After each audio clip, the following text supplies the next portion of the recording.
Well, everyone, now that we've reviewed a piece of trash film in our last episode, I'm happy to say that this week on the Blockbuster Memory Lane, we're reviewing a much more pleasant movie, and we'll tell you what that is in just a second.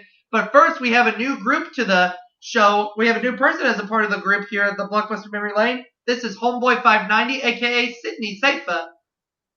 Hey everybody, what is up? And Aubrey, thank you for letting me join your team. It's really such an honor. Oh, it's my pleasure. And as for what movie we're reviewing this week, we're reviewing an all-time Disney animated classic favorite, Peter Pan, for a What a thousand. thousand! I'm Aubrey Scott from Mineola, Texas. I'm Rob Strickland at the 20th Century Fox studio lot. And I'm Tenacious Lee of 506 Productions. And the two films that we discussed earlier, or at least a minute ago, have one thing in common. That is a child inside an adult's body. But in this case, the movie Peter Pan we're going to be reviewing is much more pleasant. And we all have something to say about that. And this film was handpicked by Lee himself. So, Lee, you have the floor. Go ahead. Thank you so much. Now, when I was 5 years old, Peter Pan was the very first Disney animated motion picture that I ever watched. And I was mesmerized ever since then. I actually love the animation. I love the music. I love the characters. It is actually regarded one of Disney's best motion pictures. And it's also one of the stronger motion pictures of the 50s and 60s. However, as for one scene in particular, it is raising a lot of questions recently, especially after recent events. And that is regarding the What Made the Red Man Red song that actually occurred, I would say, 2/3 in, where the Indians that were the Indian Americans that were portrayed in that movie was actually presented as a form of mockery compared to the later portrayals of those people in films like Pocahontas. And I actually heard that the animators who worked on the film were embarrassed by having to work on the animation for such characters. But let's be allow me to be clear. The stereotypes were wrong then and will remain wrong until the end of time. And the reason why these stereotypes existed in the first place was because they were commonplace during that same period of time. Same goes for the stereotypes of other cultures that I could think of in other movies that we could talk about later today. But the thing about Peter Pan that I actually will continue to love, despite the that troubling scene, I think I meant troubling by the fact that it is generating controversy, is actually the charm and the innocent attachment to the characters who don't really want to grow up, but want to keep the kid spirit in you for as long as you can. Hence, being able to fly to Neverland. So, as it's a movie that'll always be remembered by me. And seeing that this is one of the best Disney movies out there, and one of the best that Walt himself personally produced, even though I've been hearing rumors that Walt didn't like the finished product. It was actually regarded as the best things to come out of the studio, and this resulted in Tinkerbell being one of the mascots of the Disney company, and for the best reasons. She even served at one point as the mascot for Peter Pan Peanut Butter. And as for the movie itself, it is an automatic thumbs up, and it's something that the kids and families would enjoy again and again. And I encourage you to see this movie if you're looking for something that'll bring an automatic smile to your children. Well done, Lee. Well done. All right, Sydney, let's hear from you. All right, where should I start? Wherever you want. And by the way, Lee, those were amazing words. I can't argue with that. Can't argue with that. I like to add though that in terms of the movie, in terms of the movie itself, we're involving kids who, particularly Peter Pan, who doesn't want to grow up and all that stuff. It's kind of a reminder that in all of us, there's this feeling that want to make us as humans forever young, Mm-hmm. if you know what I mean. Right. I That's a good agree song with by you, Rob buddy. Stewart, too. Yep. And Peter Pan, let me tell you, one of my favorite Disney movies ever in my life. I mean, like I've this is one of those movies in general that I've been watching on repeat on a regular basis as a kid growing up. And I don't know about you guys. Have you ever watched? Has Peter Pan, or actually, has there ever been one movie, at least one movie, whether it's Peter Pan or any Disney movie or any movie made by any other company, is one of those movies that you've always want to watch on repeat? Yes. There are plenty of movies there that I can think of. Those include Pinocchio, Hunchback, Aladdin, Beauty and the Beast, and of course Peter Pan. Yeah, and let me tell you, the making of the from the making of the movie, or actually, that's a little bit of a step forward from the foundation of the creation of the movie to the production, the animation, and the songs, the scores, and all that jazz. What can I say but brilliant? A brilliant high top score. In fact, the movie itself, what can I say but a 10 out of 10 or a 5-star classic? There's So um there's not much else I could say. And Lee I think Lee hit the nail on the head. he And did. very good choice, man, of the movie. If there's one movie to show your kids the true meaning of what Disney was all about, Peter Pan, you cannot go wrong with Peter Pan. In fact, I even recommend that you watch this movie on repeat, like I did when I grew up. Well done, Sydney. So you're giving it a thumbs up as well, I take it. Mm-hmm, definitely. Awesome. 10 out of 10, 5-star classic. That's it's all the same. Awesome. Well, this movie gets a thumbs up for me too, and I've enjoyed Peter Pan since I was just a youngster myself. I will say that I don't consider it to be one of my my all-time highest favorite Disney animated films of all time, but I definitely put it up there because there is so much going for it. I mean, the story, the characters, the music, the plot, it all just blends so perfectly together. I mean, like Lee said, there's a little bit of that child in everybody, which I'll admit I'm a kid at heart myself, and I'm almost 34. But although I haven't fully grown up yet, I'm just one of those who wants to stay, as Rod Stewart was saying in one of his hit songs, "Forever Young," which is a personal favorite song of mine.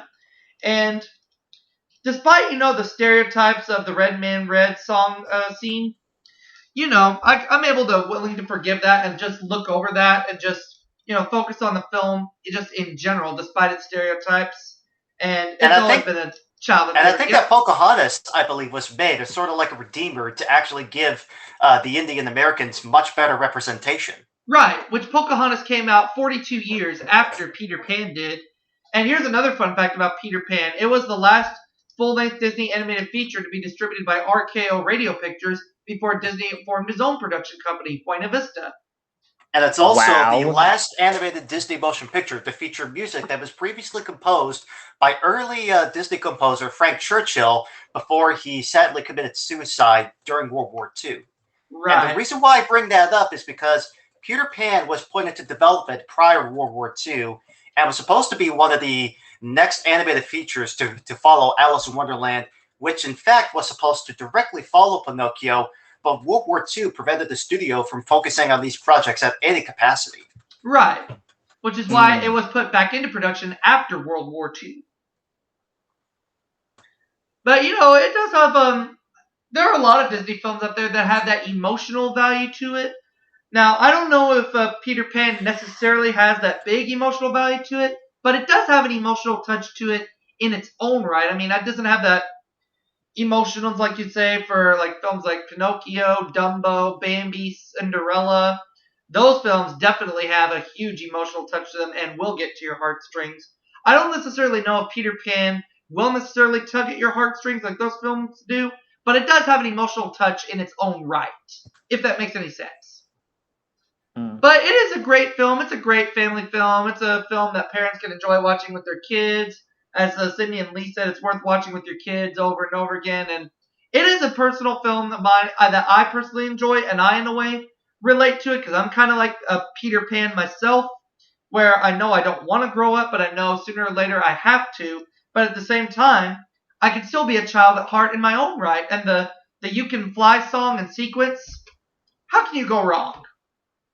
Yeah, I've allow me to cut in for a minute. There's one part I in particular forgot to put in my part, and I addressed this earlier to you, Aubrey, while we were watching the film. Hmm. If you ever like, and I don't know if Lee or Rob heard me earlier. Have you ever wished to fly like Peter Pan or any character for that matter? Me, I'll Well, answer that yes. given that we're still in a pandemic, I could safely wish so because seeing that we're stuck in the pandemic, I believe the concept of flying is pretty much scarce, at least without thinking about worries about your own safety when it comes to flying. But as long as people follow more health restrictions and allow the virus to actually try to be as eradicated as possible, maybe I could dream about flying again. Sure, absolutely. I know I And wish if I I were could. and if I were to fly without being obligated to go to an airport, I would like to fly by hang glider. There you go. But Yeah. in regards to Peter Pan itself, although I don't consider it one of the greatest Disney animated features of all time, I don't consider it, like the best. It's definitely not towards the bottom of my list either. It's definitely way beyond up the middle. It is one of the greatest films ever made. But do I give this film a thumbs up? I'm going to give it a big fat yes. Thumbs up for me too. Recommend it highly. Rob, let's hear from you. Although I was a collector of various studios growing up, no, let me rephrase that. Although I was a VHS collector of various studios growing up as a kid, I give this movie a very big thumbs up. This movie is recommended to children and parents everywhere. Well said, Rob. Now, is this one of your all-time favorite Disney animated features, or would you more report it towards the middle? I'd put it on the middle. Okay, because there's other stuff you like. Yeah, I never watched a lot of Disney movies growing up as a kid. That's Well, understandable. Well, aside from Inspector Gadget. Oh, yes. Now, that is a movie we will review on the show very soon. Oh, I loved that movie. Oh, I do like too. with Matthew Broderick and Rupert Everett, Michelle Trachtenberg. Like I gotta tell you, I just gotta quickly tell you. I know we're on Peter Pan, but It's fine. one time when I saw the trailer for this movie, and I was 9 years old at the time. I said to myself, "Man, I bet I gotta see that movie. I better see that movie." I know despite the fact a lot of critics didn't enjoy Inspector Gadget, I personally put that film on my guilty pleasures list in a good way because I enjoyed it. I actually got to, As did I. As did I. I actually got to see Inspector Gadget at the movie theater back in the summer of 1999. Sadly, I did not get to. I missed it. You bought it at Hollywood Video. That I did. Yeah. But Well, I did see that theaters when it was released, and I was able to and during that year Christmas, I have the VHS, which I still have in my VHS shelves to this day. Awesome. Interesting. I still have the DVD and VHS of it too. But yep, Be in right regards back. to Peter Pan, which is the movie we reviewed this week, it's unanimous. We all give it a thumbs up. We all recommend the film. Mm-hmm. And it's a timeless classic that everyone is sure to adore. I will also say this, I failed to mention this, but of the 5 Disney full-length animated features released in the 1950s, I have to say that Peter Pan is number 1 for me. Mm-hmm. I thought that Cinderella deserved just as much love as Peter Pan. I agree. I mean, Cinderella's an all-time classic, but it's Yeah. not one of my personal favorites, but of all the Disney animated features released during the 50s, Peter Pan makes it at number 1. Okay. Japan for 1,000. And I can say, before I announce what our next film is going to be for the series, does anybody have any closing thoughts? That's it. That's all I got, dude. if you by any chance have not seen a Peter Pan movie, whether it's Disney or any other studio's version, but Disney's the best. Yes. I'm just Yes, saying. I'm yes, just saying yes. right here. Anyways, highly recommend. Highly recommend Peter Pan, the whole 9 yards. And as for the next movie we're going to review here at the Blockbuster Memory Lane, the film will be chosen by yours truly, Aubrey Scott, and I have chosen another childhood favorite and a personal favorite, not to mention a pretty funny one, and that is from 1985, Pee-wee's Big Adventure. Yes! Oh yeah. Hey, I'm looking at 2 Sydneys. Well, that's because Rob turned his screen share on. But yep, next time here at BML, we're going to be reviewing Pee-wee's Big Adventure, a personal favorite of mine. All right. But from now until then, we hope you've all enjoyed this edition of the Blockbuster Memory Lane, and we'll see you all next time in which we're reviewing a classic 80s comedy favorite. All right. Boy. And until then, folks, keep your feet on the ground. And in the words of the lyricist who wrote the You Can Fly song, think of all the joy you'll find when you leave the world behind and bid your cares goodbye. You can fly. And also, as a public service announcement, if you've not gotten to do so yet, whenever you can, get your COVID-19 vaccines, like yours truly here did. And I got my first one. And I'm waiting for my second one for late June. Awesome, And by the way, Sydney. However, if Thank you're you. still not vaccinated, even completely or at all, keep wearing your mask, keep social distancing, keep on washing your hands, and refrain from gathering indoors in large crowds. And hopefully, we can beat this thing. That's right. Exactly. And one more thing, my disclaimer. In the words of the war ants, spot the danger before you play safe. And from now until we see you again next time, the theater is closed.